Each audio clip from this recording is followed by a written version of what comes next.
The morning sun reflected off the U.S. Defiant's sleek hull as it patrolled Earth's outer defense zone. Captain Laura Reeves stood on the bridge, her blue eyes fixed on the main screen. She had spent 15 years in space, but today felt different. The coffee in her cup had gone cold, forgotten since the strange readings began 3 hours ago. "Captain, those energy signatures are getting stronger," said Tom at the radar station. His fingers moved quickly across the screen. "Whatever it is, it's big. Really big." Laura put down her cup. "Show me the numbers." Before Tom could answer, bright lights flashed across the sky. 5 massive ships appeared out of nowhere, each one bigger than any spacecraft humans had ever built. They were silver and smooth, shaped like arrowheads, with strange blue lights pulsing along their sides. "Battle stations," Laura ordered calmly. Red lights flashed throughout the ship as crew members ran to their posts. "But nobody fires unless I say so." The main screen crackled to life. A tall figure appeared, clearly not human. It had gray-blue skin, 4 eyes, and what looked like small tentacles where a mouth should be. The creature spoke, and the ship's computers translated. "Primitive species of Earth, I am High Commander Vax of the Galactic Council. Your planet has been chosen for integration into our empire. Resistance is not advised." Laura stepped forward. "This is Captain Laura Reed of Earth. We are a sovereign planet. We do not accept integration without discussion." The alien made a sound like laughing. "Discussion? With primitives? Your species has barely reached your own moon. You have no place at the council table except as servants." More ships appeared behind the first 5. Laura's tactical officer, Bill, whispered, "Captain, we're counting 30 ships now. Each one could probably take out a small country." Laura didn't let her face show fear. "High Commander, we request time to speak with Earth's leaders about this." "You have 3 days," the alien said. "After that, you either submit to council rule, or we will demonstrate our power. Your primitive weapons cannot harm our ships. We have ruled the galaxy for 3,000 years. You are nothing to us." The screen went dark. Laura turned to her crew. "Send everything we just saw to Earth Command, and get me a direct line to Admiral Brooks." As the crew worked, Laura walked to the window. The alien ships hung in space like giant predators. But she noticed something interesting. They positioned themselves in perfect, unchanging formations, like they had never needed to adapt their tactics, like they had never faced a real fight. "Tom," she called out, "record everything about those ships, every energy reading, every signal, every movement. If they've really ruled for 3,000 years without challenge, they might have gotten lazy." The crew worked through the next hours as more council ships arrived. Earth's other defense ships joined the Defiant, creating a protective screen around the planet.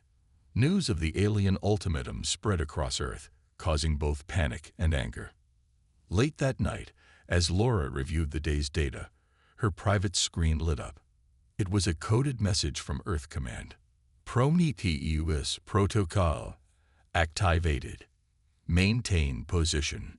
Show no CAP abilities. Help is coming." Laura smiled slightly. The council thought they knew everything about Earth. They thought humans were primitive. They didn't know about the Prometheus, humanity's secret weapon, hidden in the depths of space. They didn't know about the quantum technology that Engineer Hayes had developed, technology that worked in ways the council had never imagined. 3 days, Laura said quietly, looking at the alien ships through her window. "In 3 days, you'll learn that humanity doesn't submit to bullies, not even alien ones." She turned to her crew. "Send word to all Earth ships. We play weak. We play scared. Let them think we're primitive, but record everything. Every detail about their ships, their patterns, their behaviors. In 3 days, we'll show them what humanity can really do." The council ships loomed above Earth, their crews probably laughing at the small human vessels. but they didn't notice how carefully those human ships watched them. They didn't notice how much data was being gathered. And they certainly didn't know about the Prometheus, preparing for humanity's first strike against an empire that had ruled for far too long. In her quarters that night, Laura looked at a photo of her daughter back on Earth. "We're not primitive," she whispered. "And we're not going to be anyone's servants. The Council's about to learn that the hard way." Deep in the asteroid belt between Mars and Jupiter, engineer Thomas Hayes walked through the massive halls of humanity's greatest secret. The Prometheus wasn't just a battleship. It was humanity's ultimate answer to threats from space. For 10 years, they had built it here, hidden from prying eyes. Tom's boots echoed on the metal floor as he rushed to the main engine room. Red emergency lights flashed through the corridors. Earth had just sent word about the Council's ultimatum, and they needed the ship ready in less than 3 days. "Status report," he called out as he entered the engine room. The massive quantum core hummed in the center, glowing with a soft blue light. "All systems at 93%, sir," replied Anna, his best engineer. She stood at the main control panel, her blonde hair tied back tightly. "The quantum weapons are stable, and the AI integration is running smooth." Tom nodded, checking the readings himself. The Council thought Earth was primitive, but they had no idea. While they relied on standard plasma weapons and shield technology, the Prometheus used something completely different. Its quantum weapons could slice through normal shields like they weren't even there. "Show me the latest test results," Tom said, moving to the main screen. Anna pulled up the data from yesterday's secret weapon test. They had vaporized a large asteroid with a single shot, but the energy signature was so different from normal weapons that no one would know what hit them. The ship's eye, which they called Atlas, spoke through the room's speakers. "Engineer Hayes, I've analyzed the Council ship's transmission patterns. Their technology is exactly as we predicted. Advanced, but unchanged for centuries. They have no defenses against our quantum systems." "They got lazy," Anna said, shaking her head. 3,000 years of no real competition made them stop innovating. Tom walked to the viewport, looking at the massive ship they had built. The Prometheus was beautiful, sleek and dark, nearly invisible against space. It was smaller than the Council's massive ships, but it didn't need to be big. It just needed to be smart. "Atlas, run full system check," Tom ordered. "I want to know every number, every reading. We can't afford any surprises when we move." As the AI worked, Tom received a message from Admiral Brooks. He opened it on his tablet and read quickly. The Council ships were still in formation above Earth, waiting for humanity's surrender. They had no idea that the Prometheus was about to change everything. "Anna, look at this," he called. "The Council ships never change their shield frequencies. They're so confident in their technology that they don't even take basic precautions." Anna laughed. "They're in for a shock when they meet Atlas. Our AI can adapt faster than their crews can think." Tom watched as his team worked, fine-tuning the ship's systems. The Prometheus wasn't just advanced, it was different. The Council had built their empire on forcing everyone to use their technology their ways. But humans had looked at space and thought, "We can do this better." "Sir," Atlas said, "I finished the analysis. All systems are combat ready, but I found something interesting about the Council ships." Tom looked up. "What is it?" "They have no AI systems at all. They consider artificial intelligence dangerous and unreliable. This gives us another advantage. I can process battle situations far faster than their organic crews." This was exactly what they had hoped for. The Council was stuck in their old ways, afraid of new ideas. Meanwhile, humans had embraced AI, worked with it, made it part of their team. Atlas wasn't just a computer, it was a crew member, a friend. Tom sent his final report to Earth Command. "Prometheus ready for action. Quantum weapons at full power. AI integration complete. We can launch within 6 hours." He looked around at his crew, at the ship they had built in secret. The Council thought they were coming to enslave a primitive species. Instead, they had awakened humanity's greatest achievement. Get some rest, he told his team. In less than 3 days, we're going to show the galaxy that humanity isn't primitive. We're just different. And different is exactly what the galaxy needs right now. As the crew headed for their quarters, Tom stayed in the engine room, watching the quantum core pulse with energy. The Council had ruled through fear for 3,000 years, but they had never met anything like the Prometheus. They had never met anything like humanity. And in 3 days, everything they thought they knew about power was going to change. Admiral Peter Brooks stood in Earth's main defense center, looking at the giant screen showing the Council ships above their planet. 48 hours had passed since first contact. They had just 24 hours left before the Council's deadline. They're sending another message. Lieutenant Kate Wilson called from her communications station. Her fingers moved quickly across her keyboard as she worked to decode the alien signals. The main screen flickered, and the four-eyed alien commander appeared again. Have you made your decision, primitives? Will you submit to Council rule? Admiral Brooks stepped forward. He was an older man with gray hair, but his back was straight, and his voice strong. We need more time to consider your offer, he said. The alien commander made an angry sound. More time. Your species is too simple to understand the honor we offer you.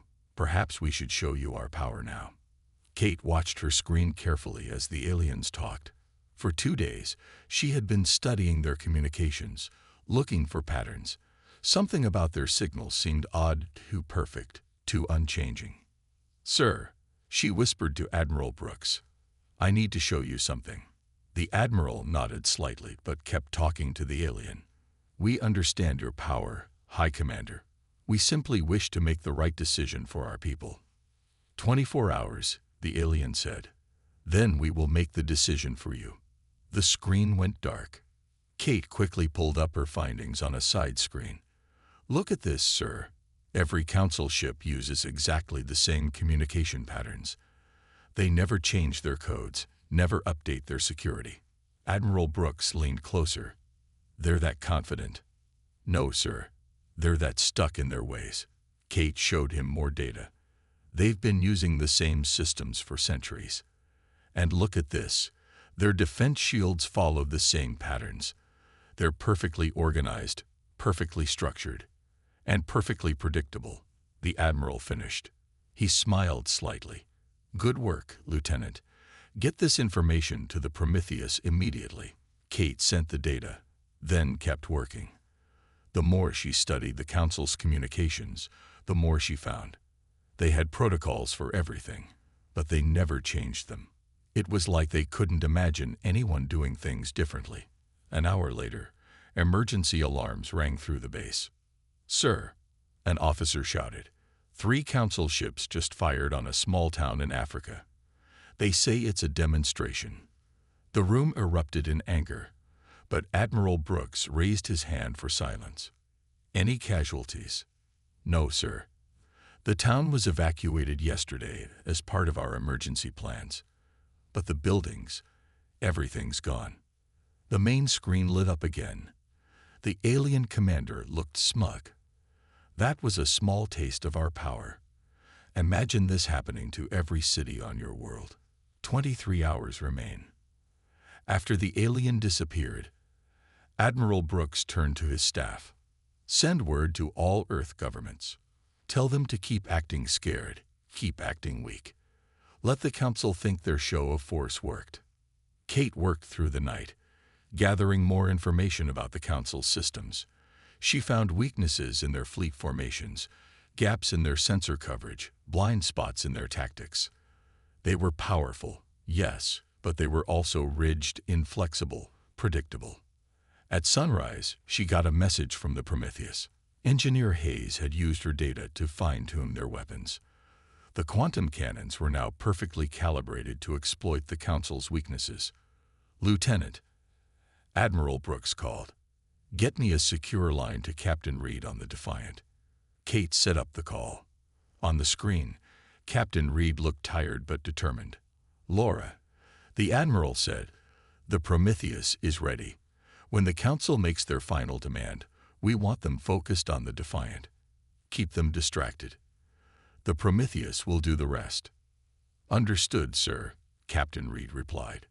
"They won't know what hit them." As the final hours ticked down, Kate watched the Council ships through their own communications. They were celebrating already, sure of their victory. They thought Earth was weak, primitive, beaten. Admiral Brooks stood at the main window, watching the sunrise. "Send final orders to all ships," he said quietly. "Tell the Prometheus to take position. When the Council makes their final demand, we show them exactly how primitive we aren't." Kate sent the messages, then looked at her data one last time. The Council had ruled for 3,000 years, but they had never faced an enemy who could think differently, fight differently. They had never faced humanity. And in just a few hours, they would learn exactly what that meant. Commander Ryan Foster sat in the captain's chair of the Prometheus, hidden in the dark space near Mars. The mighty ship hummed quietly, all systems ready for battle. The time had finally come. "Atlas," Ryan called to the ship's AI. "Show me the Council fleet's position." The main screen lit up, showing the Council ships arranged in their perfect formation above Earth. They were about to make their final demand. They were about to get the surprise of their lives. "Sir," said the weapons officer, "Jack, quantum cannons are charged and ready. All targeting systems are locked." Ryan nodded. He was young for a commander, but he had trained for this moment for 5 years. "Status report from all stations." "Engineering ready," came Tom Hayes' voice. "Quantum core at full power." "Navigation ready," said Lisa from her station. "Jump coordinates locked on the Arcturus system." "Communications ready," reported Ben. "Channels open to Earth Command and all human ships." The Council's deadline was about to end. On the screen, Ryan watched as the alien ships gathered closer to Earth, preparing to force humanity's surrender. That's when Atlas spoke up. "Commander, detecting energy buildup in Council weapons. They are preparing to fire." "Now," Ryan ordered. "Execute jump." The Prometheus vanished from Mars orbit in a flash of quantum energy. A second later, it appeared behind the Council's main fleet in the Arcturus system.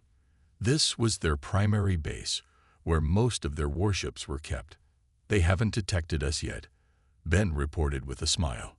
"Their sensors are still focused on Earth." Ryan leaned forward in his chair. "Atlas, target their command ship. Jack, fire when ready." The Prometheus's quantum cannon fired. The beam wasn't like normal weapons. It was almost invisible, just a slight distortion in space. It hit the Council's largest ship before they even knew they were under attack. The result was incredible. The Council's famous shields, which had protected them for 3,000 years, didn't stop the quantum beam at all. The massive ship split in half, its crew never knowing what hit them. Multiple Council ships turning to engage. Atlas reported calmly. "Their weapons are powering up." "Show them what we can do," Ryan ordered. "Full attack pattern. Let's give them a fight they'll never forget." The Prometheus moved like nothing the Council had ever seen.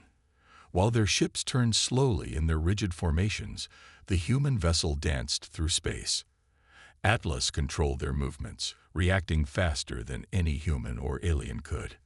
Council ships fired their plasma weapons, but the Prometheus was never where they aimed. Their perfect formations fell apart as they tried to hit the smaller, faster ship. 3 more Council ships destroyed, Jack reported. "They're starting to panic. Their formations are breaking down." On the communications channel, they could hear the Council commanders shouting in confusion. They had no idea how to fight an enemy that didn't follow their rules of warfare. "Sir," Ben called out, "we're picking up transmissions from all over Council space. News of the attack is spreading. Some of their subject worlds are watching this." Ryan smiled. That was part of the plan. The Council had kept order through fear, making everyone believe they were unbeatable. Now the whole galaxy was watching them fall. "Atlas," Ryan said, "begin Phase 2. The AI understood.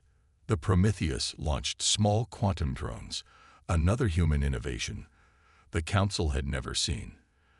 The drones zipped between the Council ships, disrupting their communications, confusing their sensors. Council ships are firing on each other. Lisa shouted. They can't tell what's happening. In less than an hour, the mighty Arcturus fleet was in chaos. Dozens of Council ships were destroyed or damaged. The rest were scattered, their perfect formations shattered, their unbeatable reputation broken. Send the message, Ryan ordered. Ben opened a channel to all Council frequencies. This is Commander Ryan Foster of the Earth ship Prometheus. Your fleet is defeated. Your shields cannot stop us.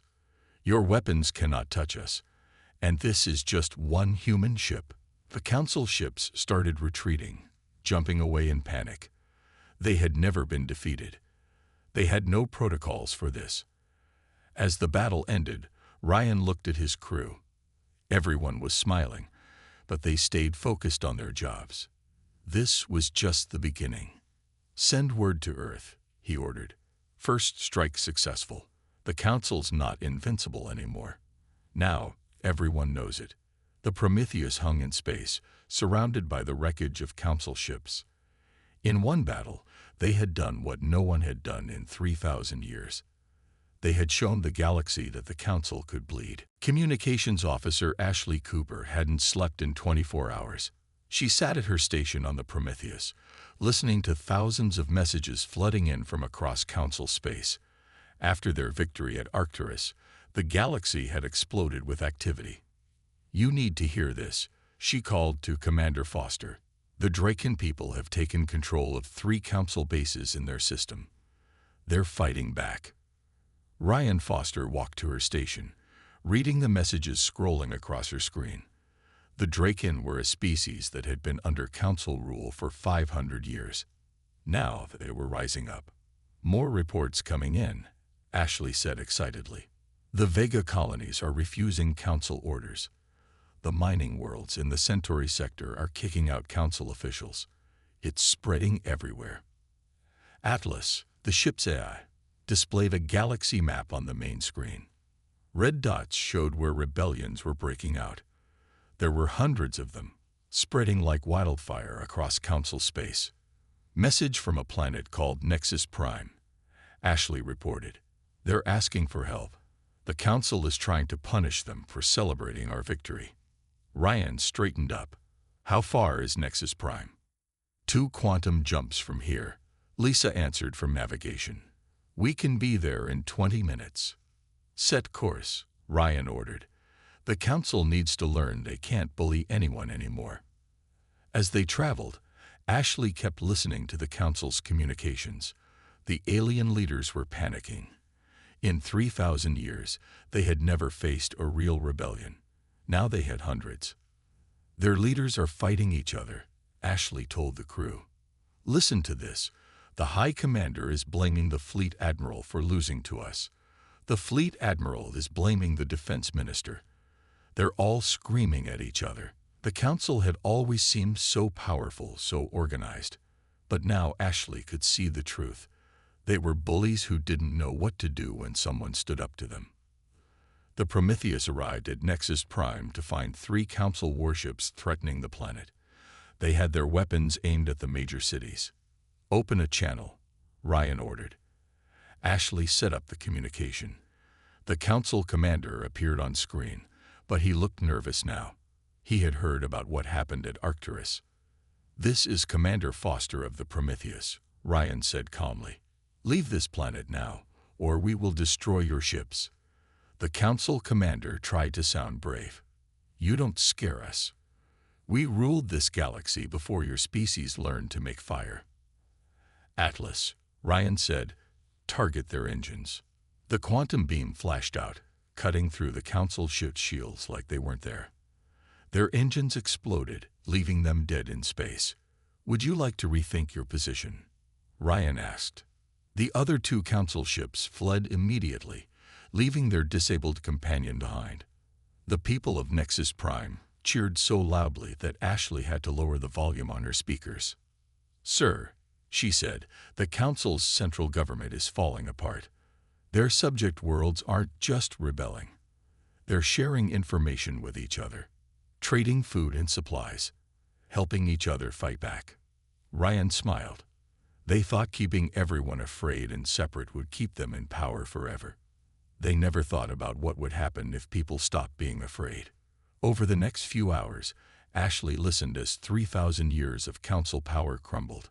More worlds declared their independence. Council ships were surrendering without a fight. Even some council species were turning against their leaders. "Message from Earth," she reported. "Admiral Brooks says we should head to the Rigel sector. 7 more worlds there have asked for our help." As they prepared to jump, Ashley got one more interesting message. "Sir, you should see this.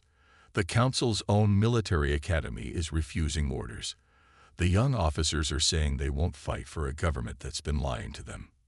Ryan nodded. The Council didn't just make enemies of their subjects. They lied to their own people too. Now it's all coming apart. The Prometheus jumped to help more rebelling worlds. Behind them, the Council's perfect empire was dissolving. They had ruled through fear and lies for 3,000 years. But fear only worked if people believed you were invincible. Thanks to one human ship, nobody believed that anymore. And the galaxy was changing because of it. Ashley smiled as she listened to more messages of rebellion and freedom.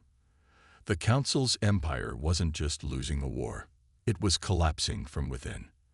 And it all started because they made the mistake of threatening Earth. Chief Tactical Officer Daniel Wells stood before the holographic map in the Prometheus's war room.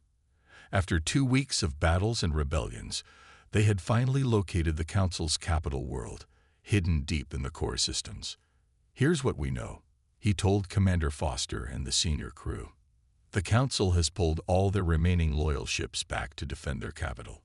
They have over 200 warships there." "Quite a welcome party," Ryan said, studying the map. "What's your plan, Dan?" Dan touched the map, zooming in on the Council's defensive formation. They're still using their old tactics. Perfect circles of ships, layered like an onion.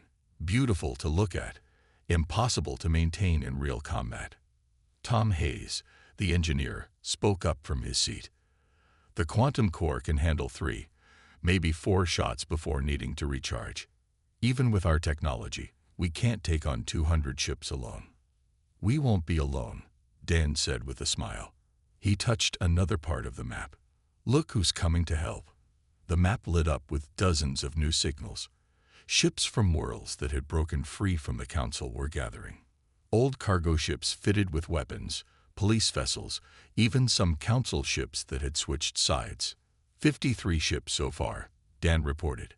Not as powerful as the Prometheus, but they know how the Council fights. They've been watching them for centuries. Ryan looked at the gathering fleet. "Can we coordinate with so many different species?" Atlas, the ship's AI, answered, "I have adapted my translation systems. I can help coordinate the fleet. The Council never allowed their subject worlds to work together before.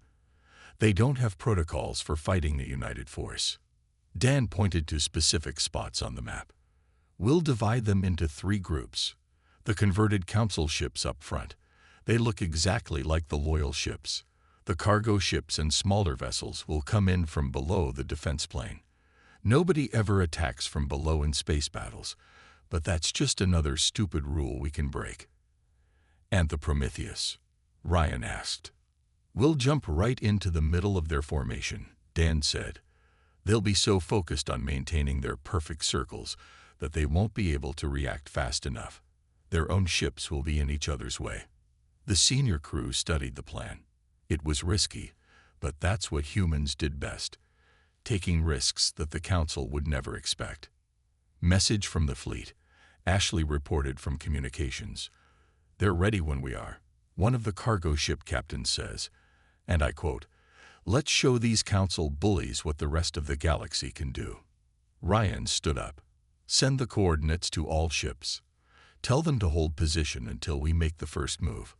The Prometheus moved into position, hidden behind a small moon. Dan went back to his tactical station on the bridge, running final checks on their weapons. The quantum cannons were fully charged, ready to punch through those supposedly perfect defenses. "All ships report ready," Ashley said. "The Council capital is starting their day cycle. Their leaders are gathering for their morning meeting." "Perfect timing," Ryan said. "Let's introduce ourselves. Atlas, start the attack sequence." The Prometheus vanished in a flash of quantum energy. It reappeared seconds later, right in the heart of the Council's defense fleet. Before anyone could react, the quantum cannons fired. 4 Council ships exploded. Their perfect formation broke instantly as ships tried to turn and fight. But they had never trained for enemies inside their formation. Ships crashed into each other trying to maintain their circular pattern. "Allied fleet moving in," Dan reported. "The converted Council ships are causing chaos. The loyal ships can't tell which is which." The cargo ships swooped in from below, their makeshift weapons blazing. They weren't very powerful, but they didn't need to be. The Council ships couldn't handle attacks from multiple directions. "Council commanders are screaming at each other," Ashley reported with a grin. "They're arguing about which defense protocol to use. None of them will make a decision without orders from above." The battle raged for hours, but the outcome was never in doubt. The Council's perfect formations fell apart. Their ships either retreated or surrendered. Their unbeatable fleet was beaten by the very people they had called primitive. "Council leaders are sending out a surrender message," Ashley finally reported. They're begging for mercy." Dan looked at his tactical screen, watching the last Council ships power down their weapons. The combined fleet of former slaves and subjects surrounded the capital world. 3,000 years of Council rule had just ended. "Send word to Earth," Ryan ordered. "The capital is ours. The Council's empire is finished." Dan smiled as he watched ships from dozens of different species moving together, protecting each other, celebrating together. The Council had fallen not just because of humanity's technology, but because they showed the galaxy that unity was stronger than fear. Captain Laura Reed stood in the grand hall of the former Council Palace, now transformed into the meeting place for the new Galactic Alliance. 1 month had passed since the Council's surrender, and representatives from over 500 worlds had gathered to build something new. "The old Council chamber looks different with all the changes," Tom Hayes said, walking up beside her. The engineer who had helped build the Prometheus now served as Earth's technology advisor. Laura nodded. The Council's throne-like seats had been replaced with a circular arrangement of equal tables. Every species, no matter their technology level, had the same voice here. "Representative Reed," a voice called. Laura turned to see a Draken approaching, one of the first species to rebel after the Prometheus's victory. "The session is about to begin." Laura took her place at Earth's table. The Prometheus hung in orbit above, a symbol now not of war, but of the change that was possible when people stood together. "Atlas," she said into her communicator, "are you ready to help with translations?" "All systems ready," the eye replied. The Council had banned AI, but now Atlas helped hundreds of species talk to each other easily. It was just one of many changes. Lieutenant Kate Wilson, now head of communications for the Alliance, stood to speak. "We have reports from all sectors," she announced. "The last Council loyalist ships have surrendered. Trade routes are reopening. Former Council worlds are sharing technology and resources." A cheer went up from the gathered representatives. Many of these species had been enemies under Council rule, forced to compete for resources and favor. Now they worked together. "Earth has a proposal," Laura said, standing. "We want to share our quantum technology with all Alliance worlds." The room went quiet. Under the Council, advanced technology was used to control others. But humans saw things differently. "Engineer Hayes will lead teams to help any world that wants to develop quantum ships," Laura continued. "We believe that when we share knowledge, everyone grows stronger." The Draken representative spoke next. "On behalf of the former slave worlds, we too have an offer. We know the secret mining techniques the Council forced us to use. We want to teach others." More representatives stood, offering to share their own knowledge. Medical science from one world, farming techniques from another, art and culture from dozens more. The council had kept everyone separate, but that time was over. Atlas's voice came through the speakers. Incoming transmission from the Prometheus. Commander Foster reports that the first joint patrol fleet is ready. Ships from 12 different worlds working together to keep the peace. Laura smiled. The council had ruled through force. The Alliance would protect through cooperation. There's something else, Kate said, checking her datapad. Reports from the outer systems. 3 new species have asked to join the Alliance. They were hiding from the council, but now they want to be part of our community. Tom stood up next. The first quantum core built by a non-Earth world is online. The Centauri shipyards finished it yesterday. It works perfectly. As the meeting continued, Laura looked around the room. A year ago, these species had been slaves to the council. Now they were building something new together, something better. Final item, she announced. Earth has started building schools where people from any world can learn any subject they want. No more keeping knowledge locked away. No more calling anyone primitive. The council had ruled for 3,000 years by making everyone think they needed the council's permission to grow, to learn, to live. But humanity had shown the galaxy another way. As the session ended, Laura walked to the grand window. The city below was full of life, with beings from hundreds of worlds walking together, trading, talking, learning from each other. The Prometheus passed overhead, its dark hull catching the light of the system's 3 suns. But now it had company. Ships of all sizes and shapes flew with it, each one different, each one welcome. Message from Earth Command, Kate said, joining her at the window. Admiral Brooks says the first Alliance defense fleet will be ready next month. 20 worlds contributing ships and crews. Laura nodded. The Council's empire had fallen, replaced by something stronger. Unity, trust, and hope. Send word to all Alliance worlds, she said. The future belongs to all of us now. And we'll build it together. Above the city, ships from 100 worlds flew past the setting suns, their crews no longer divided by council lies. The galaxy had changed, and it all started because humanity refused to bow to bullies. The dawn of a new age had begun, and this time, everyone was welcome to help shape it.